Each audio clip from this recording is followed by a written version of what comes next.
பெராண்டா race banking மற்றும் government தேர்வுகளுக்கான online மற்றும் ஆஃப்லைன் பயிற்சி.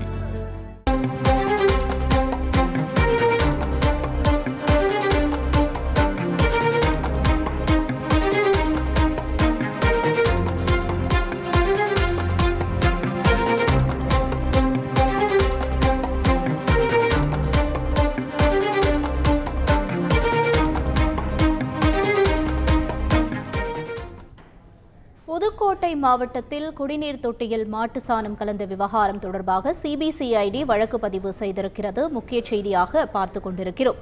கூடுதல் தகவல்களை எமது செய்தியாளர் சுந்தர் வழங்க கேட்கலாம். சுந்தர், வணக்கம். இந்த விவகாரத்தின் பின்னணி என்ன? புதுக்கோட்டை மாவட்டம் கந்தரகோட்டை அருகே உள்ள சங்கமிடுதி கிராமத்தில் கடந்த மாதம் மேல்நிலை நீர்த்தேக்க தொட்டியில் மாட்டு சாணம் கலந்ததாக ஒரு புகார் எழுந்தது. இந்த மேல்நிலை நீர்த்தேக்க தொட்டியில் இருந்த 2 சமூகத்தினருக்கு குடிநீரானது விநியோகம் செய்யப்பட்டு வருகிறது. அதில் ஒரு சமூகத்தினர் தங்களுக்கு வந்த நீரில் மாட்டு சாணம் கலந்துள்ளதாகவும் துர்நாற்றம் வீசியதாகவும் இருந்த புகாரை தொடர்ந்து மாவட்ட நிர்வாகம் விசாரணையை தொடங்கினர். அதே போன்று கந்தரகோட்டை காவல்துறையினர் விசாரணையை தொடங்கினர். இந்த நிலையில்தான் மேல்நிலை நீர்த்தேக்க தொட்டியில் உள்ள நீரை எடுத்து பகுப்பாய்வு மையத்திற்கு சோதனைக்காக மாவட்ட நிர்வாகமாக அனுப்பி வைத்தது. அந்த முடிவில் அதில் மாட்டு சாணமும் கலக்கவில்லை, எந்த விதமான கிருமிகளும் அதில் இல்லை, குடிநீரானது தூய்மையாக உள்ளது என்று சோதனை முடிவானது வந்திருந்துள்ளது.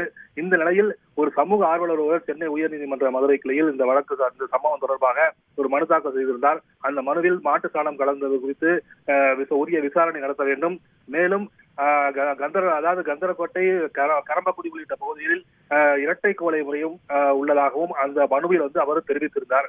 இந்த நிலையில் தான் இந்த மனுவை விசாரித்த சென்னை உயர்நீதிமன்ற மதுரை கிளை இந்த சம்பவம் மாட்டு சாணம் கலந்தது தொடர்பாக விசாரணை செய்வதற்காக சிபிசிஐடிக்கு இந்த வழக்கை மாற்றி உத்தரவிட்டிருந்தது.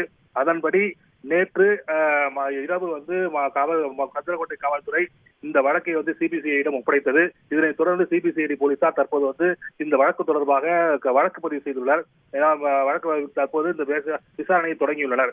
இன்னும் ஓரிரு நாட்களில் சம்பவ இடத்திற்கு நேரில் சென்று சிபிசிஐடி போலீசார் விசாரணையை தொடங்க உள்ளனர். உங்களுடைய முழு தகவல்களுக்கு நன்றி சுந்தர். பெராண்டா ரேஸ் பேங்கிங் மற்றும் கவர்மெண்ட் தேர்வுகளுக்கான ஆன்லைன் மற்றும் ஆஃப்லைன் பயிற்சி.